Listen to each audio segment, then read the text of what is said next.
Vamos a empezar hoy con la segunda entrega de este ciclo de conferencias que hemos titulado Literature as Commodity, o sea, la literatura como mercancía. Es un ciclo que, contrariamente al de Raza que tuvimos antes, es en español. Y la primera conferencia fue dada por Carolina Gainza. La próxima será de parte de Ana Gallego Cuiñas, de la Universidad de Granada. Pero en el día de hoy tenemos el gran gusto de presentar a nuestro colega y amigo Gustavo Guerrero, un profesor venezolano que trabaja en Francia. Es profesor de literatura y cultura hispanoamericana contemporánea en París Sorbonne Université y en el Instituto de Estudios Políticos de Saint-Germain-en-Laye.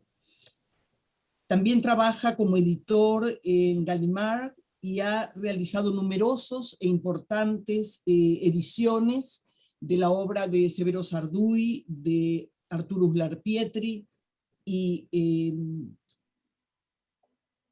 también ha publicado ensayos críticos como La estrategia neobarroca en 1987, Itinerarios 1997, Teorías de la lírica 1998, La religión del vacío y otros ensayos 2002, que fue finalista del premio Bartolomé March de crítica literaria en Barcelona en 2003, Historia de un encargo, La catira de Camilo José Cela del 2008, con la que obtuvo el premio Anagrama número 36 de ensayo, y ha sido profesor visitante en numerosas universidades, Princeton, Cornell, Berna, etc. Actualmente dirige programas universitarios sobre mediación editorial, difusión y traducción, y también el proyecto Infrastructures of Cultural Production, Literature and Cinema Between France and Latin America, financiado por la iniciativa de excelencia Paris-Seine. En el día de hoy, el profesor Guerrero nos va a hablar del tema libros, mercados y agentes, materialidades de la literatura latinoamericana a comienzos del siglo XXI, un tema fundamental en momentos en que estamos repensando nuestra aproximación a los temas del estudio literario, tratando de ver la literatura también en relación al mercado y a los procesos de producción y difusión del libro. Entonces agradecemos mucho la presencia de Gustavo Guerrero y él tiene la palabra. Bien, muchas gracias, Mabel, por la presentación y muchas gracias por invitarme a participar en este ciclo de charlas de la Washington University. ¿Se me oye bien? Perfecto, sí. Perfecto, muy bien. Gracias pues por esta invitación, gracias a Nacho por estar aquí también y a los amigos que están presentes. Mi breve charla de hoy procede en realidad de un artículo que escribí para la propuesta que nos hicieron Mabel y Ana Gallego Cuiñas hace ya varios meses de reflexionar sobre la situación de la literatura latinoamericana a principios del siglo XXI.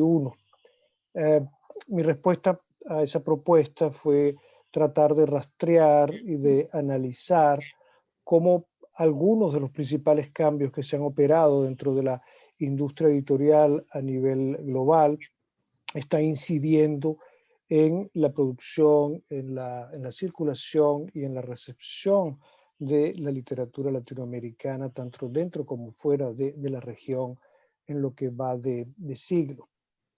Entiendo que es importante, como lo acaba de decir Mabel, pensar estos temas porque la industria editorial es el lugar donde se cruzan y se frotan el neoliberalismo y la producción literaria. Es ese territorio donde se definen las relaciones entre ellos, que son relaciones complejas, conflictivas y ambiguas, como lo vamos a ver. Yo voy a tratar de atenerme en esta charla a los 40 minutos que ocupó Carolina Gainza, o sea que voy a tratar de mantenerme dentro de ese tiempo. Así que quizás voy a abreviar algunas cosas, voy a recortar otras, y si veo que realmente estoy muy mal de tiempo, pues la última parte más bien se las voy a contar o la podemos quizá conversar durante la discusión. ¿Bien? Podemos extendernos si tú quieres, 40 Bueno, minutos o lo que te lleve tu presentación. muchas gracias, Mabel, muchas gracias. Voy a empezar con lo que comienza también el artículo que he escrito, que es con una cita que nos viene de 2001 de André Schifrin, de ese libro que algunos de ustedes sin duda leyeron en su momento, que se llama The Business of Books. En inglés, en francés se llama L'édition sans éditeur, y en español creo que se llama también La edición sin editores. Un libro de 2001, en el cual André Schifrin hace como un balance de lo que ha sido la historia reciente de la edición en Estados Unidos, y en el momento de hacer como un balance de estos últimos años del siglo XX, de los cuales él se ocupa especialmente, dice lo siguiente, ¿no? It is safe to say that publishing has changed more in the last 10 years than in the entirety of the previous century. These changes are more obvious in English-speaking countries, which are in many ways models of what is likely to happen in the rest of the world in the years to come, on the coming years. Sorry. Esta conclusión a la que llegaba Schifrin es también, como pueden verlo, una predicción y una advertencia. 20 años más tarde, hay que reconocer que el veterano editor de Pantheon y de The New Press tenía razón, pues muchos de los cambios que ha descrito en su ensayo de 2001 hoy forman ya parte de la estructura misma de la industria de la edición mundial, y como tales están incidiendo continuamente en la producción, la circulación y la recepción de impresos y en los horizontes de nuestra vida intelectual. Fenómenos como la revolución digital, como la concentración, la hiperconcentración empresarial, o la aparición de nuevos actores en el sector del libro. Todos estos fenómenos han ido marcando la evolución del sector con una rapidez, con una intensidad y también con una profundidad sin precedentes. Pero al mismo tiempo, desde 2001 para acá, estos cambios han ido suscitando a su vez otras oleadas de cambios que Schifrin no alcanzó a prever, y que en lo que va de siglo, tanto en Latinoamérica como fuera de Latinoamérica, están imponiendo un perfil muy específico y particular al viejo oficio de editar. Aunque hay quejas dentro de la academia, los estudios humanísticos no han ignorado la importancia de estas transformaciones ni las consecuencias que acarrean en la lectura de textos antiguos, modernos y contemporáneos. Por el contrario, aunque todavía subsisten metodologías tradicionales muy enraizadas en una visión idealista de la literatura, las humanidades han ido desarrollando diferentes maneras de acercarse a la nueva configuración del mundo editorial y a la redefinición de sus productos, y han tratado de integrarlas al análisis cultural y literario a través de perspectivas inter- y transdisciplinarias. En estos últimos 10, 15 años hemos visto cómo la historia del libro y la lectura, la anecdótica, la bibliografía, la sociología del texto y todo un abanico de propuestas que vienen del giro material han estado participando en un diálogo que permite incorporar los aportes de unos y otros, y permite también ampliar los contextos de interpretación de las obras. De lo que se trata, en esencia, es de acercarse a las diversas condiciones materiales que interactúan con las prácticas escriturales y cuya comprensión resulta determinante para entender cómo se producen los textos, cómo circulan y cómo se les puede o se les debe leer. Aún más, De lo que se trata, creo yo, es de asumir el giro material con una fuerte dosis de realismo y de aceptar al fin que, al igual que cualquier otro objeto o artefacto, un texto no llega a sus lectores o audiencias como una incorpórea burbuja en una especie de mágico o espiritual aislamiento, sino que nos llega a través de un sistema de redes y de mediaciones extremadamente complejo y denso que preside al arbitraje entre valores económicos y simbólicos, que preside, como lo decía antes, a esa nueva intimidad entre la producción literaria y el neoliberalismo, a la fungibilidad de un valor por otro, y en este sentido todos estos procesos influyen evidentemente en la construcción de un sentido. De ahí que dentro de estos marcos inter y transdisciplinarios se hace un cuestionamiento repetido de nociones como creación, como escritura, como producción textual, si se entiende por ellas acciones exclusivamente individuales y sujetas solamente a la potestad de un autor. También es necesario relativizar y cuestionar en estos marcos la idea de recepción como una forma de lectura y apreciación primigenia e incondicionada.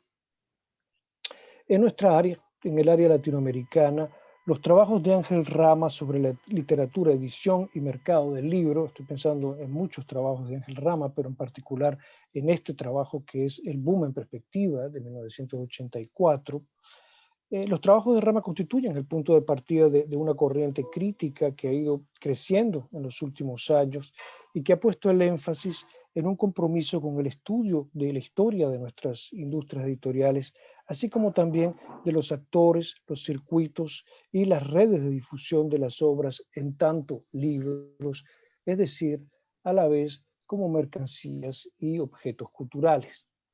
Esta corriente no solo representa un intento por extender el campo de los estudios literarios más allá de los modos de lectura tradicionales, sino también por sumar a las perspectivas trans e interdisciplinarias otras que son regionales o internacionales. La naturaleza misma del objeto libro, que es un objeto que viaja, un objeto que sirve de instrumento de enlace a una conversación diferida, colectiva, descentrada, y que a veces tiene como mayor virtud la que poner en contacto a interlocutores muy alejados, hace que los estudios pues, sobre esta área de las relaciones entre edición y literatura tengan muchas veces hoy un perfil regional o internacional. Es el caso de, por ejemplo, el trabajo de Gustavo Sorá, el argentino Gustavo Sorá, que ha publicado recientemente una historia del Fondo de Cultura Económica y del siglo XXI, el caso de las perspectivas latinoamericanas que encontramos en el último libro de José Luis de Diego, Los autores no escriben libros, publicado por Ampersand en Buenos Aires, el caso también de las reflexiones atlánticas de Ana Gallego Cuiñas, trabaja sobre el mercado del libro entre España, Argentina y otros países latinoamericanos, y también Ana trabaja también sobre los temas de la edición independiente entre España y América Latina, y es el caso de Gesine Müller, que tiene toda una serie de publicaciones con De Gruyter, donde analiza las redes de circulación del libro entre América Latina y el sur global. Yo voy a partir de esos trabajos, podría citar también los trabajos recientes de Nacho sobre literatura norteamericana y sobre la recepción de ciertos autores latinoamericanos en Estados Unidos, o podría citar también la revista Texturas que se edita en España y que es una revista donde convergen al mismo tiempo universitarios, editores, críticos culturales, etc. En fin, yo trabajo pues dentro de esta área y es basándome en estos trabajos que ya han sido hechos por otros colegas que voy a tratar de explorar en este espacio de tiempo que tengo algunas de las principales transformaciones del paisaje editorial global en los últimos años y el efecto particular que creo están teniendo en el ámbito latinoamericano, como ya lo he dicho.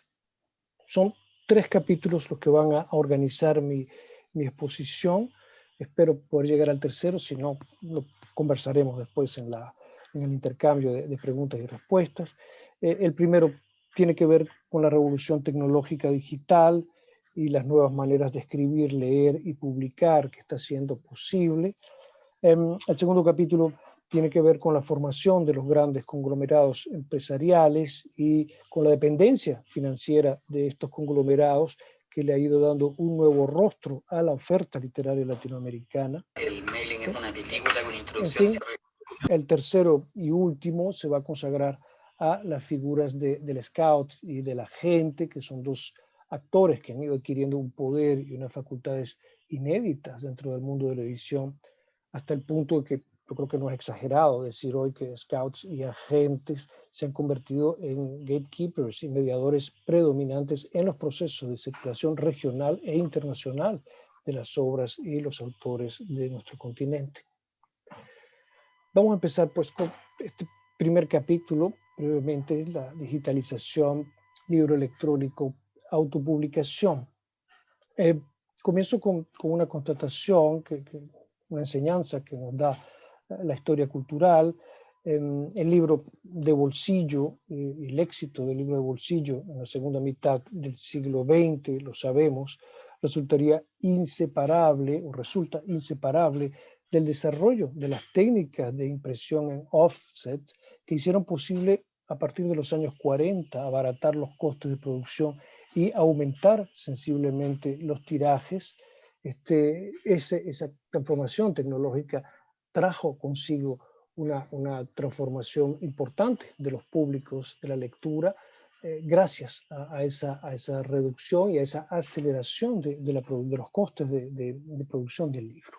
Luego, hoy estamos también enfrentados a otra revolución, una revolución digital a la que asistimos desde hace ya unos 30 años y que está acarreado y sigue acarreando una serie de rápidas mutaciones cuyas consecuencias aún no sabemos describir ni calibrar con exactitud, pero que bien pueden representar otra vuelta de tuerca en el proceso de democratización de la lectura e incluso lo vamos a ver de la escritura y de la edición. Ahora bien, por lo que toca a la digitalización, debo decir, no se trata, como con el libro de bolsillo, de una transformación que tenga que ver directamente con las técnicas de impresión. No hay, se oye mucho decir que hay una impresión digital, que la impresión en América Latina es digital. No es cierto. Lo que se ha digitalizado en realidad, por lo que toca a los libros del papel, lo que se ha digitalizado son las artes gráficas y los procesos de preimpresión. Es toda esa parte previa a la impresión misma que hoy en América Latina y en otras partes del mundo, prácticamente todo el planeta, sigue siendo mayoritariamente en offset. Esa parte previa es la que se ha digitalizado y es esa parte previa a la impresión la que ha hecho posible una transformación cultural muy importante. Lo vamos a ver. En 1999, Fernando Ainsa, en un artículo publicado aquí en Francia, en los cuadernos del Crical, las políticas del libro en América Latina, describía esta transformación de lo que estaba ocurriendo ya con los procesos de artes gráficas y preimpresión. Les dejo leer el texto de Fernando. Gracias a la digitalización, pues todo el proceso de composición, diseño y maquetados de impresos se va a ver de esta suerte simplificado, automatizado y agilizado desde fines del siglo XIX, aunque la técnica de impresión misma sigue siendo en América Latina como en el resto del mundo hasta un 90% el offset. La impresión digital, técnicamente hablando, está llamada a desarrollarse sin duda en un futuro próximo, pero por ahora está limitada solo a pequeños tirajes y a fórmulas de impresión bajo demanda. Lo esencial es que el impacto de la tecnología en los procesos pues, de artes gráficas y de preimpresión han permitido, como lo dice Ainsa, un aumento del rendimiento que se estima entre un 200 y un 400%. En aquel momento, en 1999, se estimaba en eso, en relación con la producción tradicional, y que ha hecho posible un aumento vertiginoso de la oferta de libros, tanto en los mercados latinoamericanos como a una escala global. Hemos asistido pues en los últimos 20 años a un incremento exponencial de la cantidad de libros que se están produciendo tanto en América Latina como en el mundo. Los datos del CERLALC para estas primeras décadas del siglo XXI son los siguientes: la producción de nuevos títulos entre 2001 y 2017. En 2001 comenzamos el siglo con 70.694 nuevos títulos. Estamos hablando, cuidado, estamos hablando de nuevos títulos, no estamos hablando de ejemplares. La producción pues, de nuevos títulos comienza en 2001 con 70.694 títulos nuevos y vamos a llegar en 2017 a 172.153 títulos nuevos después de pasar por un pico en 2013 de 182.096. Tenemos pues un incremento del 100% en menos de 15 años, que ha hecho que la revolución tecnológica en América Latina haga posible en estas 2 primeras décadas del siglo XXI los niveles más altos de producción de libros, de títulos, perdón, en toda nuestra historia. Y en su conjunto, la producción latinoamericana hoy no está muy lejos de gigantes, por ejemplo, como China. La producción china para 2018 fue de alrededor de 200.000 nuevos títulos, o de la producción británica, por ejemplo, que para 2018 fue de alrededor de 198.000 nuevos títulos. De modo que el impacto de la digitalización a nivel de las artes gráficas y los procesos de preimpresión ha permitido pues, un aumento sustancial, impresionante, de la cantidad de nuevos títulos que se están produciendo en el continente. La otra cara de la moneda es menos brillante.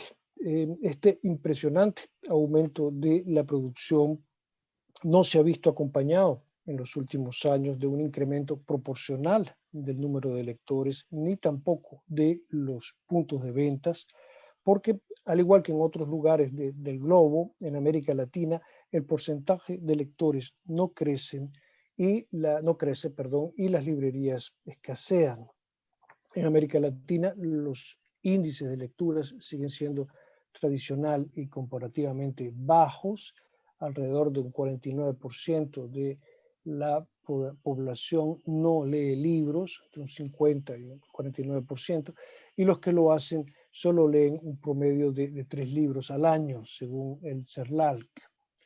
El resultado de esta disparidad entre una política de superproducción y el hecho de que no aumenten al mismo ritmo ni los puntos de venta ni los lectores, el resultado de esta disparidad se expresa en una famosa queja de los demasiados libros, que fue acuñada por el mexicano Gabriel Said y que ha sido repetida tantas veces. Se habla de que hay demasiados libros, que son demasiados los libros en América Latina. Lo curioso, sin embargo, es que esta sobreoferta está jugando ya desde hace algunos años contra el valor simbólico y económico del libro como objeto cultural y mercancía dentro de unos mercados latinoamericanos en general reducidos y desarticulados, que están continuamente saturados de novedades y donde los tirajes son cada vez menores. Piénsese que en países tan influyentes editorialmente como la Argentina, por ejemplo, el tiraje medio apenas llegó a 4.000 ejemplares entre los editores comerciales en 2017 y fue todavía más bajo para los demás. Tenemos pues, por un lado, un incremento sustancial de la producción, por otro lado, unos tirajes cada vez más bajos y unas estadísticas de lectura y de puntos de distribución sobre esto. No he entrado aquí, pero podemos conversarlo después, que son también estadísticas que no avanzan. Evidentemente, las secuelas de esta situación de sobreproducción para los estudios literarios son muchas y diversas, y no puedo tratarlas todas aquí, pero sí quisiera mencionar al menos 2 tendencias que a mi modo de ver merecerían ser tomadas en cuenta en nuestras aproximaciones a los textos contemporáneos y a la literatura contemporánea latinoamericana. La primera tiene que ver con la agravación del déficit de lectores locales que se esconde detrás de la creciente producción literaria latinoamericana. Hoy, entre un 15 y un 40% de la producción total de nuevos libros en función de los países es literatura o se define como literatura. A mediados de los años 60, cuando estos porcentajes eran un poco más modestos, García Márquez podía afirmar públicamente que su ambición y la de la generación de los escritores del boom, la generación de los escritores a la que él pertenecía, era vivir exclusivamente de su pluma, pues en la lucha por adquirir una cierta independencia, tener muchos lectores, decía García Márquez, era el único tipo de compromiso político y económico que le parecía aceptable. Ese objetivo de tener muchos lectores, que resultaba legítimo e incluso posible en tiempos del boom, luce en la actualidad, desgraciadamente, bastante más utópico e inalcanzable. En las presentes condiciones de sobreoferta, es cada vez más arduo para un escritor emergente e incluso para un escritor consagrado, no solo dar con un público, sino conservarlo a través del tiempo. José Luis de Diego resume el problema en un par de frases. Ya no es difícil publicar, lo verdaderamente difícil es ser leído. Tener esa suerte pues, de ganar lectores y lograr sobresalir en un paisaje tan denso como el que tenemos hoy, se han vuelto bienes raros, cuya escasez además ha venido a modificar el estatuto del autor y su desempeño público, así como también ha venido a cambiar el desempeño del editor. El editor ahora tiene que abocar mucho más tiempo al combate por ocupar un espacio en las librerías, en los medios, en las redes sociales. Y para el autor, hoy, cada nuevo libro es la ocasión de asumir reiteradamente las obligaciones de un agente promocional en librerías, festivales, ferias, universidades, etc. Hemos visto así que se ha efectuado progresivamente una transferencia de una parte de las competencias editoriales tradicionales hacia los autores, porque ahora los autores están sometidos a la doble exigencia de crearse un público y de obtener resultados económicos y participan así cada vez más en la tarea de difusión de las obras hasta el punto de convertirse en los principales portavoces de las mismas. Como bien escribe Ana Gallego Cuiñas, en las nuevas condiciones de sobreproducción, precariedad y competencia que ha impuesto el neoliberalismo a través de su máquina económica, es tal la sobreexposición del escritor, la performance permanente, la extensión de su espacio virtual, que parece suplantar a la obra misma. Dicho en otras palabras, el autor contemporáneo, sujeto promocional y transmediático, ha tenido que asumir la difusión como una tarea casi tan importante como el mismo acto de escribir. A esta tarea de difusión consagra una parte decisiva de su tiempo y a ella se asocia su presencia en los medios con tanta insistencia que acaban por volverse prácticamente indistinguibles. Tenemos en los blogs, tenemos también en las redes sociales, tenemos en distintos lugares testimonios de autores que hablan de lo que significa esta tarea de difusión, a veces se quejan incluso de llegar al burnout con las obligaciones que les impone esta tarea, y a través de la manera como la asumen podemos ver también las tensiones que se están suscitando desde hace ya varios años entre las exigencias del aparato económico y el lugar que los creadores quieren ocupar frente a su propio trabajo. La segunda secuela de la sobreproducción de libros y de la penuria de lectores que quisiera destacar está estrechamente vinculada a la anterior. Me refiero al cambio de sentido de la internacionalización. La internacionalización ya no se presenta como el solo fruto de un afán cosmopolita, ni como una afirmación del universalismo, entre comillas, de los valores de tal o cual tradición nacional. Actualmente, para muchos autores, en busca de una cierta independencia en unos mercados tan reducidos y atestados como los actuales, la edición de sus libros en España o en otros países de la región y la venta de los derechos de traducción a otras lenguas constituyen a menudo fuentes de ingresos superiores a las de sus propias ventas locales y por tanto son la garantía de una relativa independencia. De allí, quizá lo veremos más tarde, de allí la generalización del recurso a la figura del agente literario, incluso entre los escritores más jóvenes y más nobles, y la frecuente multiplicación de las ediciones de un mismo título con distintas editoriales latinoamericanas o extranjeras.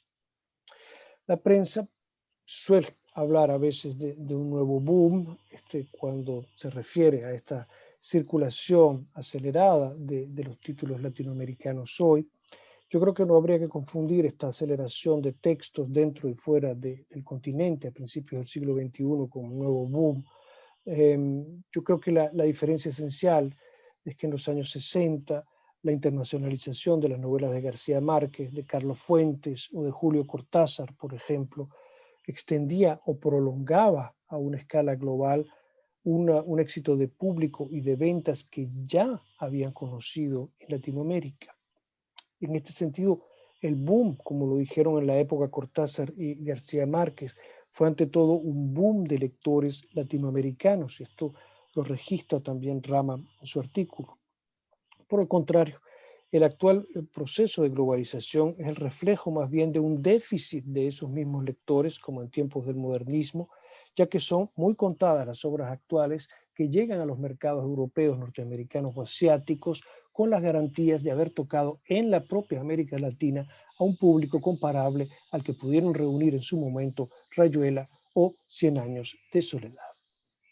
De este hecho deriva en buena medida el que exista una diferencia en la apreciación internacional de nuestra literatura entre el ayer y el hoy, una diferencia cuyo fundamento es la conjunción o disyunción preliminar a nivel local entre capital económico y capital simbólico, para decirlo en los términos de Bourdieu. Después de hablar del papel, voy a hablar un poco de los nuevos formatos. Esta ola de transformaciones que ha traído consigo el impacto de la revolución tecnológica no solo incide en el papel, sino que ha hecho posible el desarrollo de nuevos formatos. Las cifras más recientes ponen de manifiesto que el libro electrónico está contribuyendo sustancialmente al incremento constante del volumen de títulos que se registra en la región, pues de las ya mencionadas 172.000 novedades que se editaron en 2017, 44.000 fueron digitales, es decir que casi un 26% de la producción total pasa hoy por el formato digital. Hoy los grandes conglomerados transnacionales que operan en América Latina, como Planeta o Penguin Random House, están editando en formato electrónico una parte importante de su producción y han creado y disponen además de plataformas de distribución y de negocio para este libro, como esta plataforma Libranda que opera en América Latina desde 2011. Por su parte, muchos editores independientes, como por ejemplo Rey y Naranjo en Colombia, como Almadía en México o como Aumanta en Chile, han buscado fórmulas alternativas de digitalización de sus fondos y de distribución de sus libros y están alcanzando un número cada vez mayor de lectores en línea a un nivel local y global gracias a esta circulación de sus libros electrónicos, como lo señala la plataforma o una de las plataformas que están utilizando, que se llama Bookwire. Simultáneamente hemos visto surgir en distintos países editoriales independientes nativamente digitales que apuestan por el futuro del formato electrónico y que defienden además la dimensión latinoamericana de sus catálogos. Es el caso en México de Mala Letra Libros, es el caso también de la editorial digital en Chile. Algunas de estas editoriales explotan también los recursos tecnológicos del libro enriquecido y desarrollan políticas y poéticas propiamente digitales, como por ejemplo el sello Nieve de Chamoy, que está publicando novelas electrónicas. Lo vimos la semana pasada con Carolina Gainza. Ya hay una importante producción latinoamericana de este tipo de literatura experimental que va a prolongar las búsquedas de las vanguardias y las neovanguardias del siglo XX. Y yo creo que vamos a tener una producción electrónica nativamente y propiamente electrónica y digital cada vez más importante, como lo muestra la antología que Carolina va a publicar, creo en el mes de mayo, dijo en el mes de mayo, y como lo pueden ver ustedes también en la antología preparada por Claudia Cosa, Roberto Mata y Leonardo Flores, antología Lit Lat, que tienen en línea y que ya tiene, yo creo, dos volúmenes y donde se recoge toda la producción de literatura electrónica, de poesía, perdón, electrónica latinoamericana.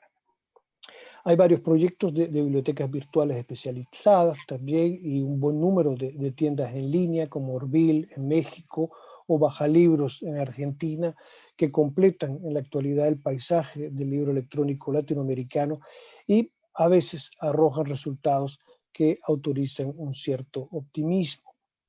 En efecto, como lo muestran los estudios efectuados por la Alianza Internacional de Editores Independientes y por la plataforma europea y alemana, sobre todo Bookwire, el libro electrónico ha ido ganando progresivamente en alcance en América Latina y está llegando a lugares y a públicos a los que el libro en papel no llega, y está además recreando espacios comunes que atenúan la balcanización de la distribución del libro en nuestros territorios.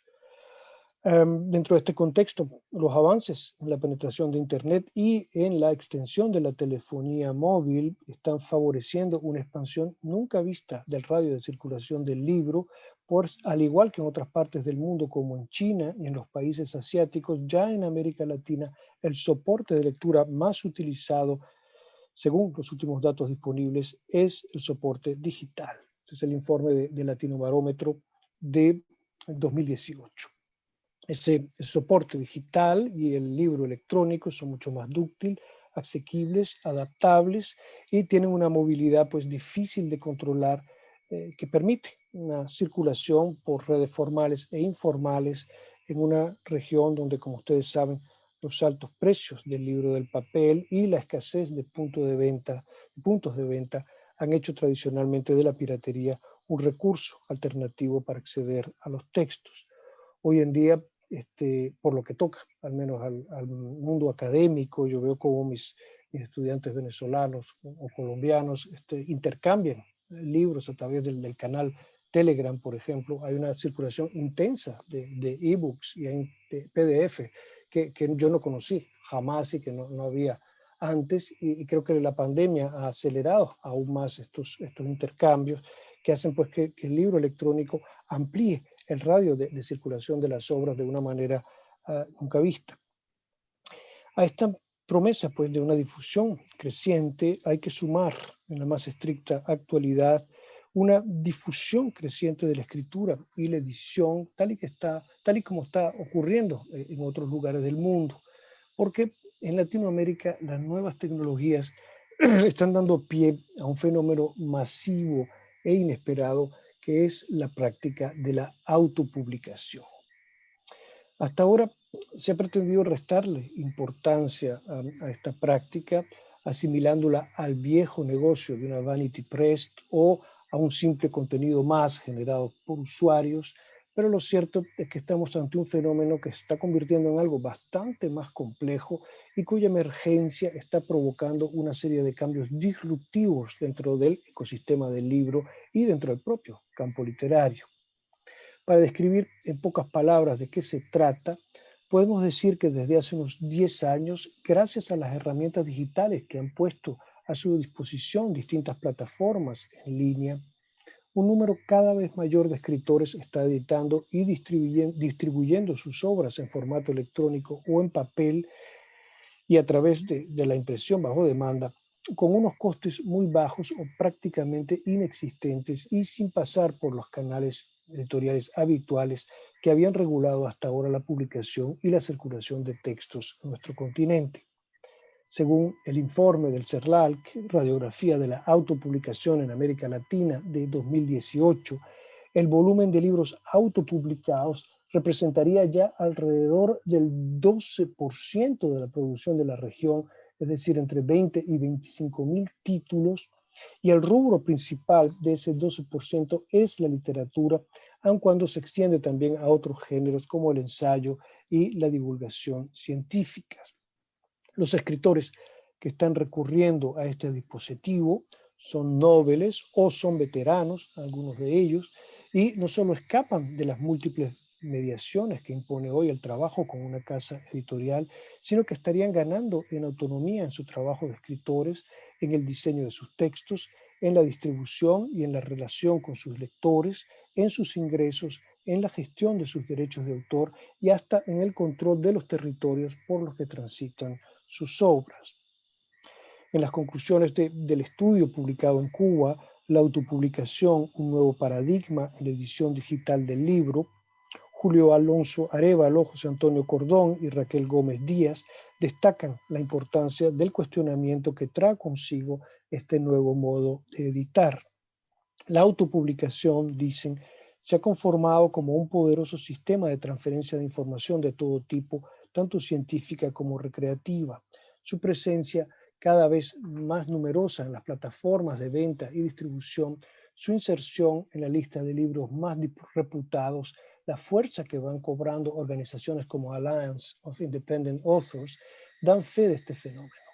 Paralelamente, los sistemas de legitimación tradicional que implicaban la existencia de filtros editoriales que velaran por la calidad de las obras incluidas en un catálogo van cediendo su protagonismo a otro tipo de valoraciones basadas en procesos de recomendación viral en los que la visibilidad alcanzada por los autores no depende del marketing tradicional.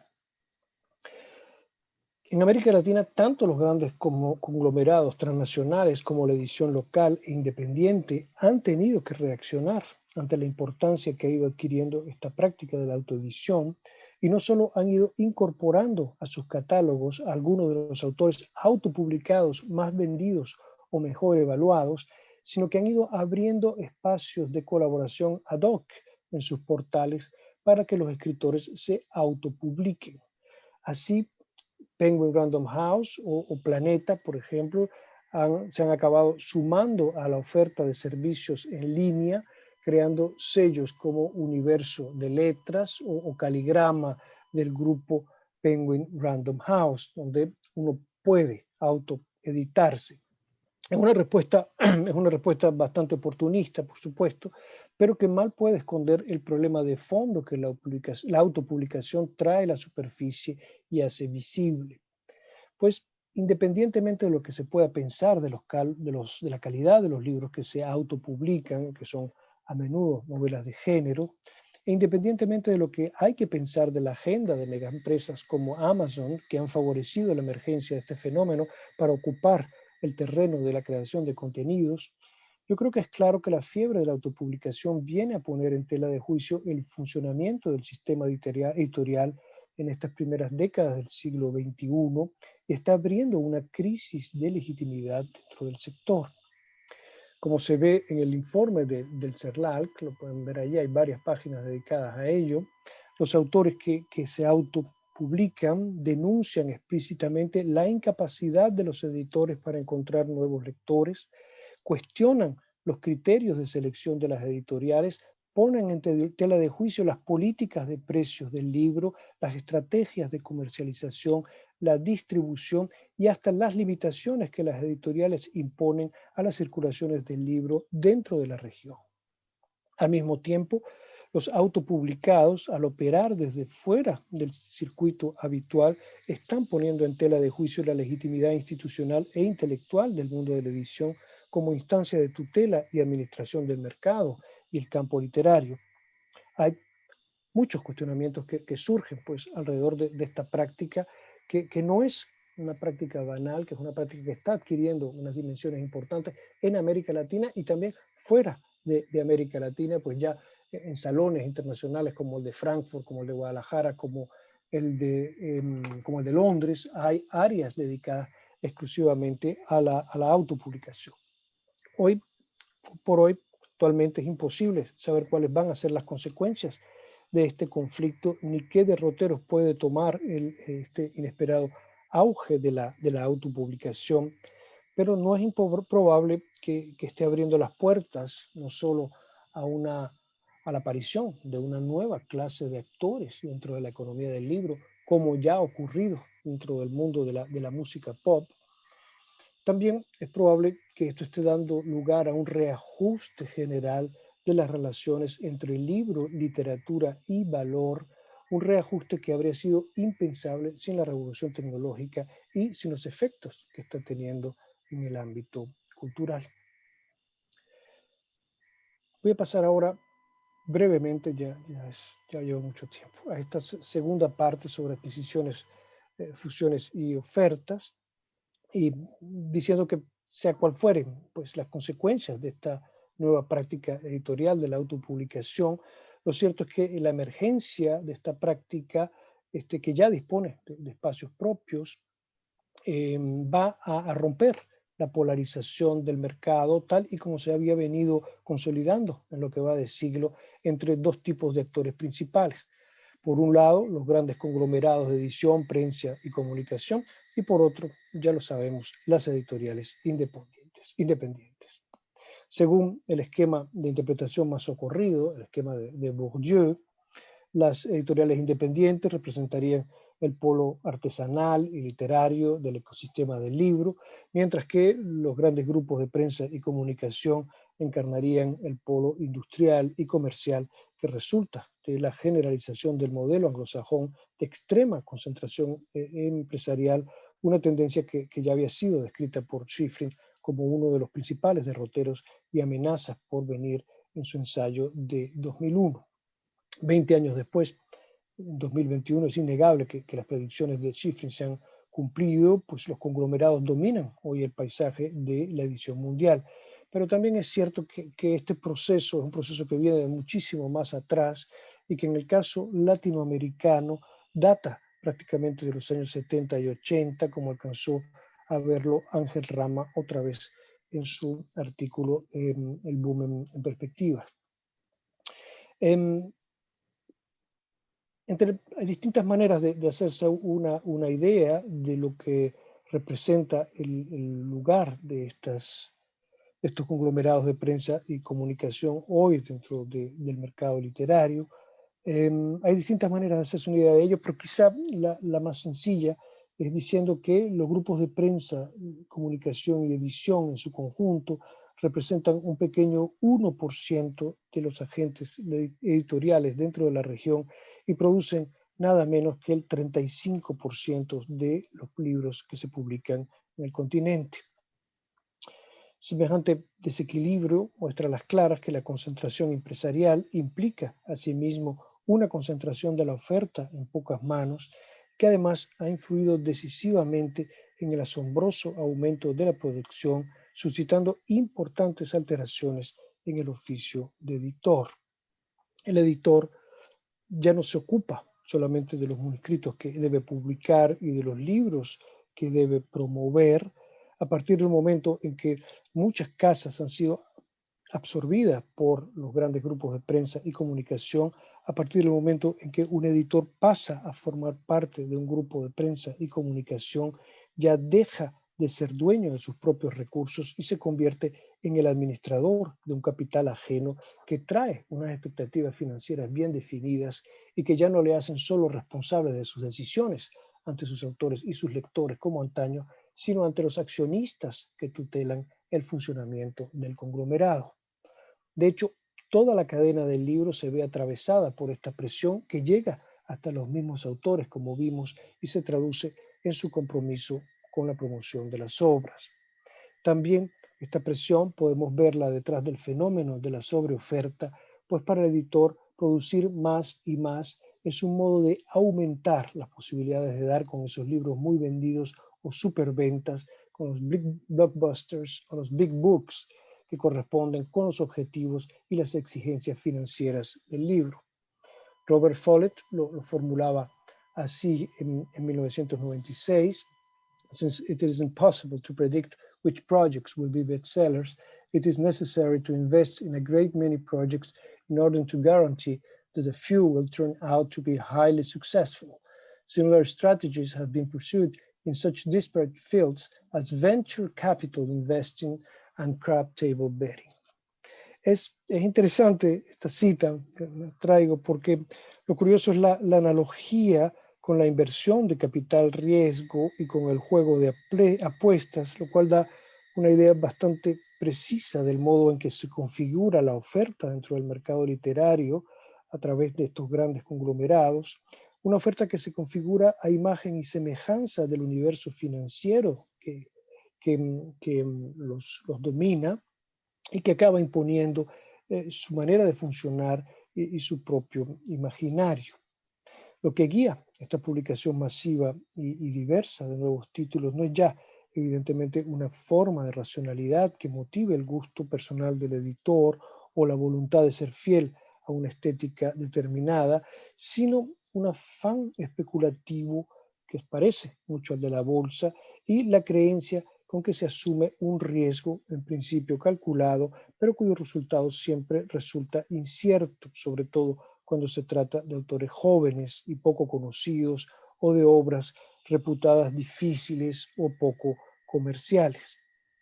En principio, esta otra sección del mercado de alto riesgo y escasa rentabilidad es la que explotan, como sabemos, las editoriales independientes con un funcionamiento más cercano a los métodos tradicionales del oficio. Financieramente soberanas, identificadas con nichos generacionales, genéricos o locales, la mayoría de estas pequeñas empresas busca aún una cierta coherencia en la composición de su catálogo y reivindica con su actitud la autonomía del sector del libro y su contribución a la diversidad cultural. No voy a contar la historia de la edición independiente en América Latina, que es una historia que ya ha sido contada muchas veces por Astuti Contreras, por Giudice, por De Diego, por Gallego Cuiñas. No me voy a detener en esto, pero sí quisiera señalar que en estos últimos 20 años, aunque los dos circuitos operan con distintos tipos de expectativas, la relación entre ambos se ha hecho más fluida y permeable, pues las editoriales independientes ya no constituyen tan solo simples semilleros de talentos para los conglomerados, sino que a veces comparten autores con los grandes conglomerados en función del tipo de obras, del país donde se publican o a veces también del tipo de promoción que quiere hacerse de ese libro. Esto lo muestran casos, por ejemplo, como el de guatemalteco Rodrigo Rey Rosa, como el caso de Mario Velatín o el caso de César Aira, que tiene libros publicados en uno y otro circuito. Además, las editoriales independientes acogen también libros de autores ampliamente reconocidos e inversamente algunos sellos de los grandes grupos editan y promueven obras de autores jóvenes o debutantes. No hay pues un corte, no hay una situación, hay una situación bastante menos maniquea de lo que suele pensarse. Por el contrario, lo que no deja de ser real es el gigantesco foso que separa a los dos circuitos por lo que toca a los recursos disponibles y a la persistencia de un problema de bibliodiversidad que no se plantea en función del tipo de obra que se edita. No es ese el verdadero problema, sino se puede plantear en términos de distribución, de presencia y de visibilidad de la producción editorial independiente en las librerías, los medios y el espacio público en general. Esto tiene consecuencias para nuestro trabajo hoy, porque yo creo que cualquier trabajo de investigación que se esté haciendo actualmente en América Latina, como en otras partes del mundo, supone una búsqueda paralela de lo que circula y se ve desde una perspectiva global y de lo que se difunde por vías alternativas o a una escala puramente local y que es a menudo invisible o invisibilizado. Yo creo que nosotros no podemos seguir operando dentro del marco de la hipótesis del mercado eficiente, como un mercado global, como un mercado eficiente que lo sabe todo y que no lo ofrece todo. No es cierto, ese mercado eficiente no da visibilidad a una cantidad de libros, de una enorme cantidad de libros que se están haciendo en América Latina y de autores que están publicando en América Latina y que no podemos ver si no bajamos al nivel local, si no vamos a los países, si no miramos lo que se está haciendo a nivel editorial en muchos de ellos. No hay omnisciencia pues, desde la perspectiva global. Esto es muy importante que lo tengamos en cuenta porque no podemos seguir trabajando en clase solamente con los autores que nos vende Random House o que nos vende Planeta. Hay que hacer otra cosa. Visto en su totalidad, sin embargo, el mercado no autoriza a plantear la cuestión de la legitimidad literaria de un autor o su relativa autonomía en función del circuito en que se edita la obra. De hecho, yo creo que hoy entre el mercado literario y la producción de literatura no existe una correspondencia absoluta, pues la reivindicación de una cierta independencia de la creación y la desconfianza hacia el mercado, que son dos actitudes que hemos heredado de la tradición moderna, no han desaparecido del todo y siguen siendo esgrimidas tanto por los autores como por muchos editores de los dos circuitos, aún en las circunstancias actuales de intensa coerción económica y financiera. Lo que ha cambiado, creo yo, son las posturas y las estrategias de asimilación o resistencia con que se enfrenta el desafío autonomista desde el interior mismo del mercado, abriendo espacios para una crítica de la ideología neoliberal y de sus sistemas de producción de valor a través de un ambiguo juego entre conformidad e inconformidad. Hay, lo decía, en blogs, hay en las redes, en muchos lugares, comentarios de nuestros autores que muestran cómo esa intimidad entre producción literaria y mercado es hoy una intimidad incómoda, cómo esa intimidad no es del todo plácida, sino que está llena de conflictos y de contradicciones. Y quizá otra manera de verla, el enfrentamiento entre la matriz autonomista y lo que es el mercado está en la manera de repensar, y esto lo tomo de Paul Grothwaite, en los términos de riesgo, de pensar el riesgo de la inversión a través de los catálogos entre una literatura, de los catálogos de las editoriales, de los grandes grupos de prensa y comunicación, o tenemos por un lado una literatura de género con sus varias modalidades, novela policíaca, de terror, romance, ciencia ficción, etcétera, que es considerada como de escaso riesgo, y luego lo que se escribe fuera de esos marcos o de sus fronteras con una vocación más innovadora y más experimental, que es considerado como una literatura de alto riesgo. Digamos que si en su esfuerzo por limitar el riesgo que conlleva toda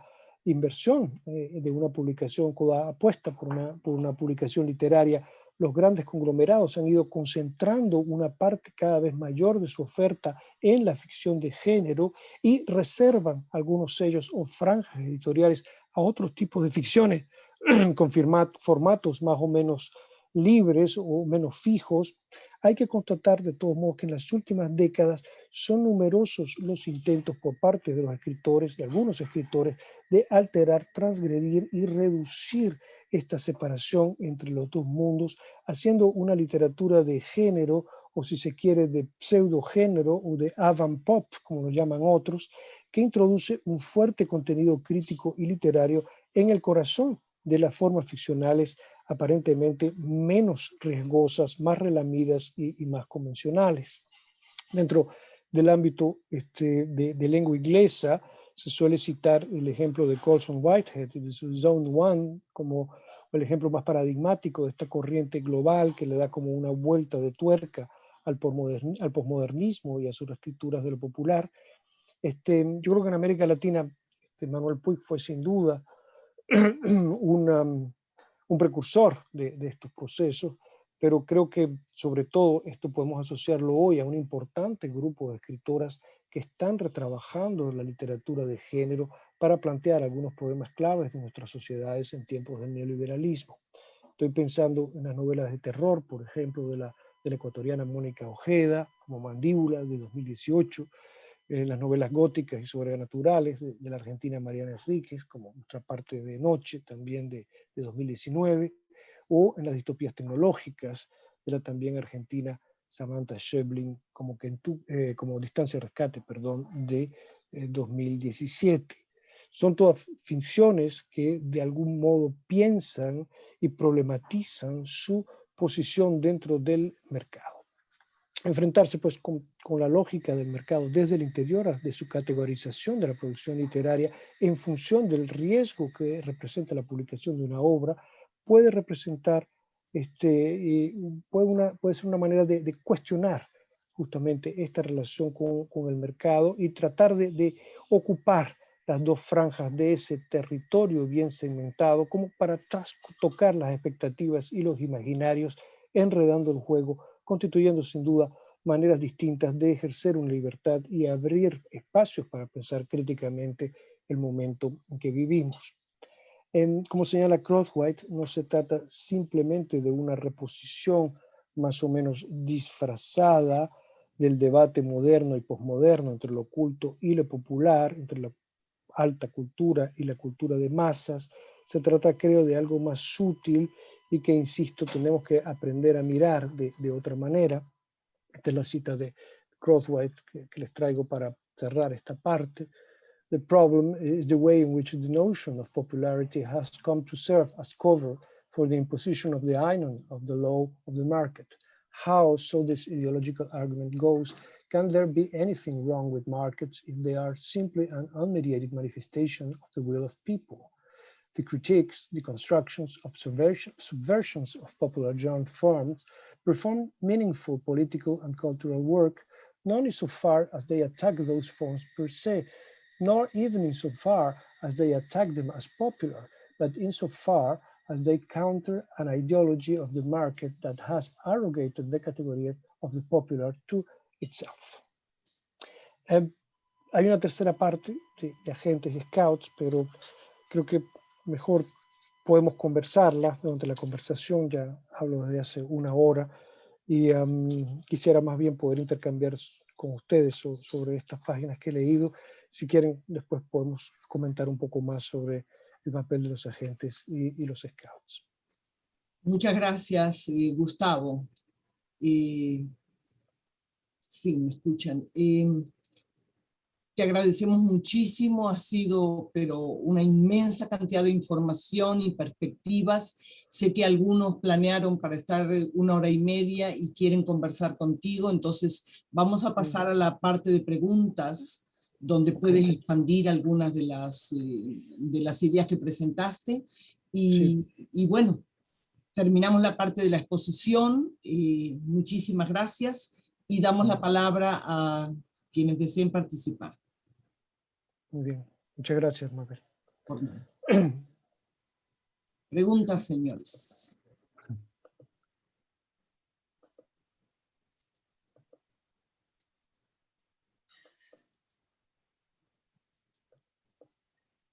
Yo tengo, Mabel, ¿me escuchan? No. ¿Sí? Soy yo, Javier. Javier, adelante. Sí. Bueno, Gustavo, muchas gracias por la presentación. Tengo algunas preguntas o comentarios, pero los voy a decir solamente creo que implicaría mucha conversación, pero la primera tiene que ver con los datos que comentabas al comienzo de la presentación, porque estaba pensando, y esto viene de otras cuestiones, que sabemos que es muy difícil obtener información sobre consumo y sobre publicación en América Latina, especialmente pensando en casos como las publicaciones de libros que no llegan ni siquiera a tener un depósito legal en las bibliotecas nacionales. Y que en algunos países, estoy hablando en el caso mío de Perú, pero que con otros historiadores hemos visto que sí es una cuestión muy extendida en otros lados también, lo que tenemos es una publicación inmensa de libros, de literatura y de otros temas, que son invisibles para las estadísticas y que sí completan un circuito de editores, autores regionales y públicos muy interesados y que leen mucho. Solamente si se ve el problema desde los grandes conglomerados, tenemos esta narrativa de que ha aparecido la autopublicación en el mundo contemporáneo y que ha puesto en crisis ciertas cuestiones que estaban antes, ¿no? Dentro del aparato editorial. Pero en realidad, si se mira desde esa perspectiva de los circuitos locales o regionales, lo que tenemos es que la autopublicación ha sido lo dominante en América Latina en la segunda mitad del siglo XX, en muchos países, y más bien las pequeñas editoriales, desde Jorge Álvarez hasta el Fondo de Cultura, ¿no? Son editoriales que hicieron un trabajo muy interesante en la expansión del público, pero que no realmente capturaron las dinámicas más importantes en términos cuantitativos de la ampliación del público lector. Entonces es una cuestión que es muy difícil de probar incluso porque estadísticamente en términos de datos es muy difícil, pero hay una problemática de cuestionar ciertas narrativas que provienen mucho desde de la reflexión de la historia del libro de Estados Unidos, o en inglés, mejor dicho, ¿no? Cómo plantear esto para cuestiones de América Latina. El otro comentario tiene que ver también con ya no solamente con el pasado de la autopublicación, sino con Instagram hoy en día y el activismo editorial que hay en Instagram, ¿no? Entonces, lo que tenemos en las pequeñas editoriales, muchas en Argentina, en Paraguay, etcétera, es que tiene sus followers, ¿no? Entonces ya no existe la idea del público masivo como en el Boom, o como en el proyecto de Rama, sino más bien lo que tenemos es el lector follower. Y hay un circuito muy importante también. Entonces, ¿cómo leer esta cuestión desde la época industrial del boom hasta la época digital, que es el presente, ¿no? ¿Cuáles son las transformaciones? Y la última cuestión muy rápida es la de los lectores, porque me gusta que mencionas mucho a Rama, pero Rama tiene un gran problema también en ese artículo, o sea, un gran problema que plantea Rama, y es que muchas veces los críticos tienen un prejuicio letrado, tenemos un prejuicio letrado de que los sectores populares no leen. Y lo que habría que ver, cuando él plantea la problemática de la creación de un público en sus novelas, digamos, sobre novela, etcétera, está planteando no dejarle al mercado la función de la democratización de la cultura ni la creación de una cultura, sino son una serie de reformulaciones de las prácticas intelectuales que incluyen al escritor mismo, es decir, qué hace el escritor con respecto a la creación de un público que no solamente sea escritura, ¿no? Bueno, gracias. Sí, gracias, Javier. Algunas respuestas con respecto a los datos. Sí, es muy complicado tener datos, pero existe el ICBN, gracias a Dios. Así que básicamente yo tomo los datos del ICBN, que es lo que maneja el CERLAL, que son los únicos datos más o menos fiables que tenemos. Es cierto que existe todo un iceberg hundido o sumergido que no vemos y que está allí.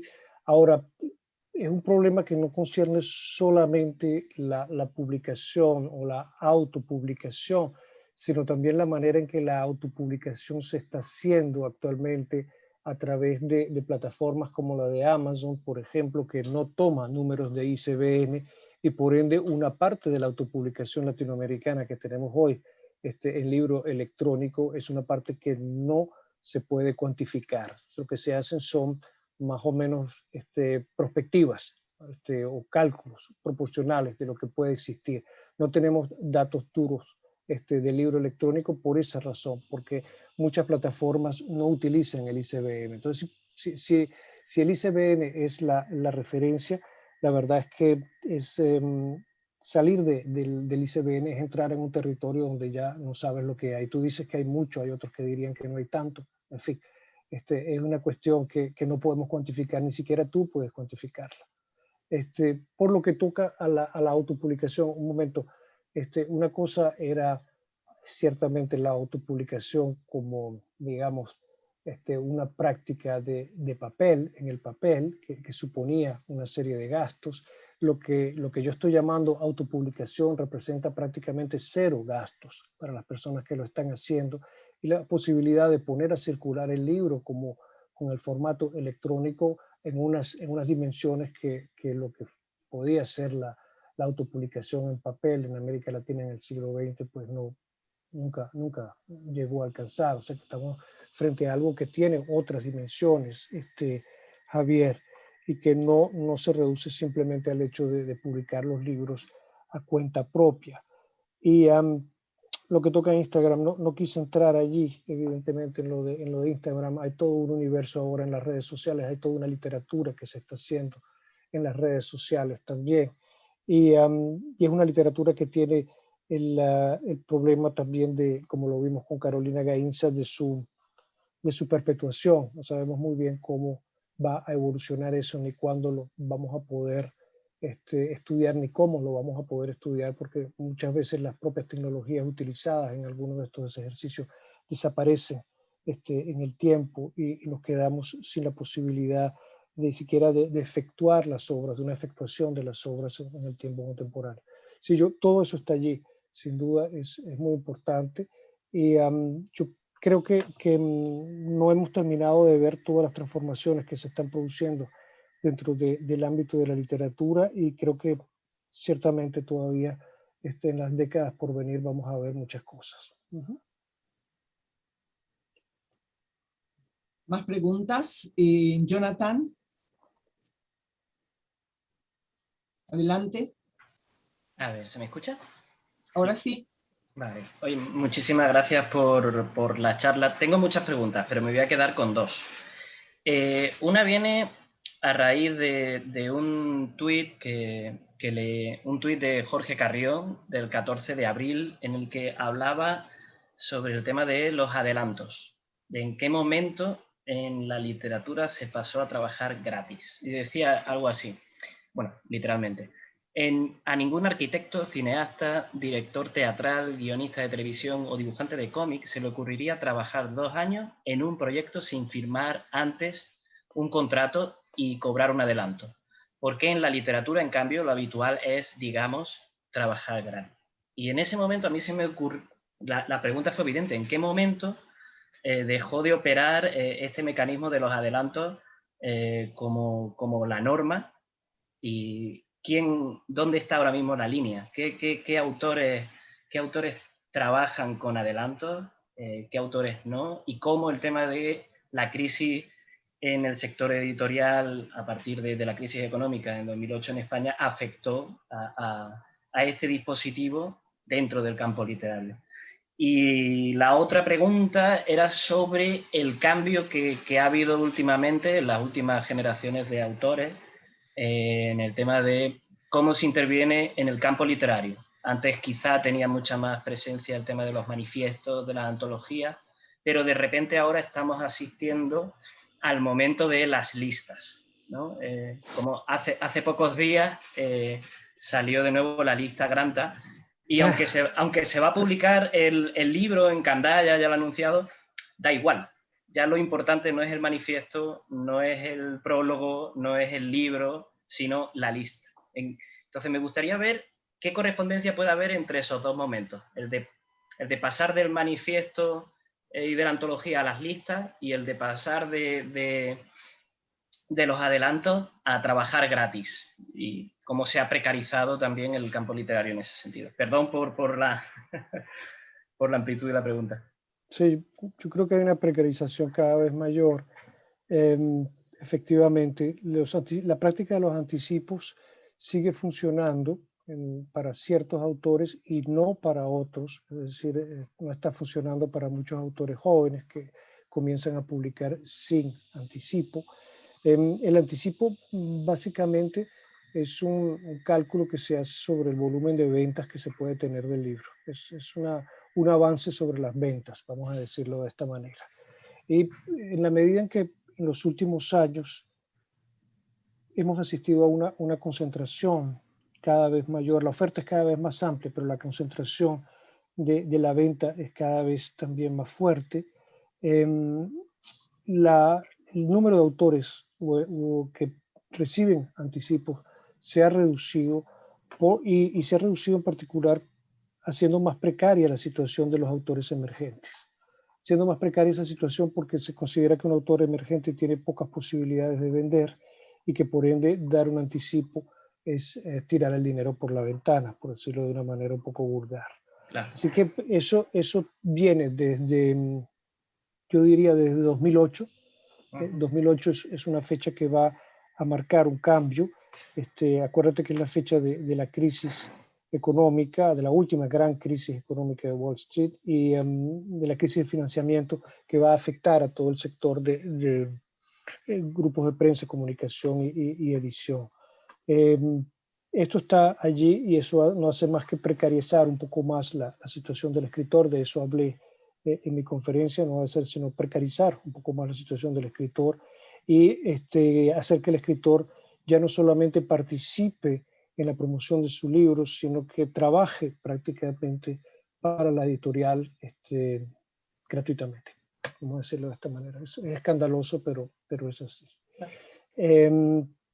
Eso con respecto a la primera pregunta. Con respecto a las listas, yo tengo una gran reserva con esas listas. Cada vez más vi la lista de Granta y formo parte de los que estoy en total desacuerdo con ese tipo de práctica, porque una lista como la de Granta no hace sino confirmar la hipótesis del mercado eficiente, es decir, el mercado lo sabe todo y todo lo que está en la lista de Granta ya está en el mercado. A mí me hubiera interesado más que la lista de Granta fuera a buscar autores que no están editados en Anagrama, ni en Alfaguara, ni en los grandes grupos de prensa en comunicación en España o en América Latina. Me hubiera gustado tener autores de Puerto Rico, autores de Honduras, de Nicaragua, de países que justamente no vemos, esos países que no vemos y que tendríamos que ver. Esa lista de Granta no nos los da. Entonces, a mí, francamente, las listas de Granta no me interesan. Me parece que no aportan nada, no hacen más que confirmar lo que ya el mercado sabe y no hacen más que servir otra vez a digamos, a los corpus que ya están establecidos dentro del mercado global. Vamos a decirlo de esta manera. Okay. Tenemos una pregunta del conocido escritor Leonardo Valencia, que está con nosotros. Leonardo.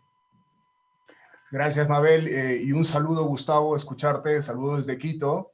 Ha sido muy enriquecedor, como siempre, tus reflexiones muy críticas. Mira, yo básicamente quería una puntualización para comprender un poquito más lo que tú habías señalado, que me pareció muy interesante, de esa problematización. Mencionaste a 3 autoras, a Mónica Ojeda, a Mariana Enríquez y a Samantha Schweblin.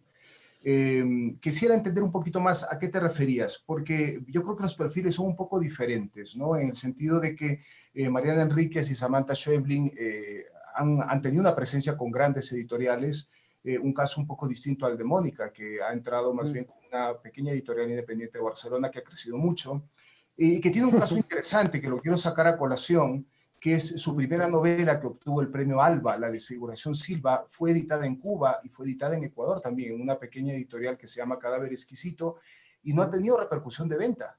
No ha tenido repercusión de venta seguramente hasta que no salga con una editorial del sello español. Eso como un primer aspecto. Y el segundo, Gustavo, quisiera saber tu percepción sobre, así como hay un alcance tan fuerte de los grupos editoriales españoles, tu percepción sobre la injerencia de la crítica en medios españoles, que sí creo que tiene una gran repercusión en América Latina, porque la crítica desde América Latina, la crítica, me refiero de actualidad, en medios de prensa, no llega a tener esa misma difusión. Quería saber un poco tu perspectiva al respecto, ¿no? Gracias. Por lo que toca al caso de Mónica, de Samantha y de Enrique, de Mariana, en realidad no me interesaba tanto verlas como parte de editoriales diferentes. Lo que me interesaba es el trabajo que están haciendo con lo que podemos llamar una especie de avant pop, es decir, lo que están haciendo con la literatura de género y en particular con las matrices heredadas de la literatura infantil y juvenil, sobre todo la literatura juvenil, la literatura para teenagers, que ellas están reelaborando de una manera bastante más compleja y las están convirtiendo en instrumentos críticos. Lo que me interesa es la manera en que ellas están a través de ese trabajo como rompiendo el esquema con el que la oferta del mercado hoy divide en función del riesgo los géneros, la literatura de género y lo otro, es decir, una cierta literatura de innovación y de experimento. Ese es el punto, o sea que allí no estaba tratando tanto el tema de si es Candaya o si es Anagrama o si es Penguin Random House. Con respecto a la crítica, yo pienso dos cosas. Yo creo que la crítica ha sufrido enormemente con el aumento gigantesco de la producción, porque no hay quien pueda hoy evidentemente dar cuenta de lo que se está haciendo. Y además creo que la crítica hoy en día está, el trabajo de los críticos en los suplementos literarios en España está muy cerca de lo que es a menudo un conflicto de intereses con los propios grupos de prensa y comunicación. El caso de Ignacio Echeverría hace ya varios años fue un detonante de lo que puede ser ese conflicto de intereses entre crítica y grupos de prensa y comunicación. Y yo creo que hoy todavía sigue siendo así. Mucha de la crítica que se hace en los periódicos españoles es una crítica que roza para mí el conflicto de intereses con grupos de prensa y comunicación. Lo digo claramente. Y creo que una de las cosas que más lamento es que la crítica latinoamericana no tenga la visibilidad que merecería, ni la capacidad tampoco para revertir a veces las opiniones de la crítica española, menos aún todavía para hacer circular su opinión dentro del circuito, por ejemplo, de los scouts o las agencias literarias, que son las que en estos momentos están manejando todo lo que son criterios de producción de valor, no ya a nivel de la publicación, sino a nivel de la prepublicación de un libro. Gael, tiene la palabra. Gracias, Mabel. Muchas gracias por por esta serie tan interesante, y gracias, Gustavo. Haces una descripción, un análisis muy claro del panorama editorial y sobre todo la reconfiguración de los distintos agentes que están en juego. Me interesa, ¿cómo ves el papel de la universidad en esta reconfiguración editorial? En particular pienso en las universidades norteamericanas, ¿no? En su relación de mediación con las editoriales, los autores latinoamericanos.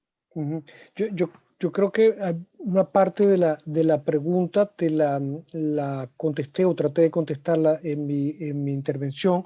Yo creo que los universitarios tenemos que hoy hacer el trabajo que las editoriales y a veces la prensa no está haciendo. Es decir, tenemos que tratar de ir a leer esos autores que están invisibilizados por la perspectiva global y a los que no tenemos acceso desde nuestros lugares de trabajo. Hay que volver a buscar los libros allí donde se producen, hay que volver a recuperar nuestro contacto con el terreno, en América Latina, con las editoriales que están trabajando en México, que están trabajando en Buenos Aires, que están trabajando en Perú, etc. Yo creo que hay que volver a leer a ese nivel y que hay que tratar de hacer de nuestra enseñanza de la literatura latinoamericana una enseñanza que complete y que desvirtúe y que a veces critique ese paisaje que se nos está vendiendo continuamente. Ese es el primer punto que yo creo que es importante para nuestra labor como universitarios. Y el segundo está un poco en relación con lo que... Sí, Mabel, si me permites el compartir la pantalla, ¿puedo hacerlo todavía? ¿Sí? Yo creo que sí, que está indicado que puedes hacerlo. Sí, quisiera, a ver si puedo,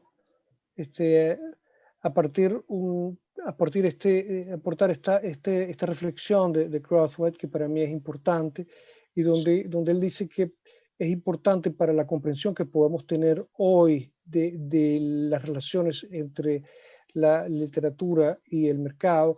Es importante entender de qué manera los escritores y las literaturas que están cerca de los centros editoriales, y como puede ser los Estados Unidos o Inglaterra o España, cómo nuestros escritores están entrando en relación con esos espacios. It seems to me, dice él, that if we lack a rigorous and sustained accounts of how writers working in the vicinity of world's leading publishing centers are responding to the transformation of the industry emanating from those centers, then we are missing a large and important piece of the puzzle in understanding the condition of literary production in the 21st century. Yo creo que parte, para mí, desde mi modo de ver, de lo que la universidad y el trabajo universitario puede hacer hoy, es justamente estudiar ese territorio de conflictos, de roces, de fracturas entre la creación literaria contemporánea y la ideología neoliberal, tal y como se está dando a través de la industria editorial. Creo que es un territorio al que debemos acercarnos, y creo que es un territorio que nosotros como universitarios podemos estudiar, y estamos estudiando muchos de nosotros. Bueno, Gustavo, creo que tenemos que terminar aquí. No sé si Gael, ¿querías agregar algo? No, en realidad contestó mi pregunta. Muchas gracias. Perfecto. Muchas gracias, Gael. Sí, estamos un poquito pasados de hora, porque en general es 1 hora y media en total y hay gente que tiene otras actividades. De manera, Gustavo, que agradeciéndote mucho tu participación, que como ves ha suscitado una gran cantidad de preguntas y ha dejado sobre la mesa muchos problemas y cuestiones para pensar. Te agradecemos mucho y esperamos poder repetir la experiencia más adelante. Yo también, Gracias a todos los asistentes, gracias Leonardo, gracias a los demás por estar aquí y colaborar en las charlas de esta manera.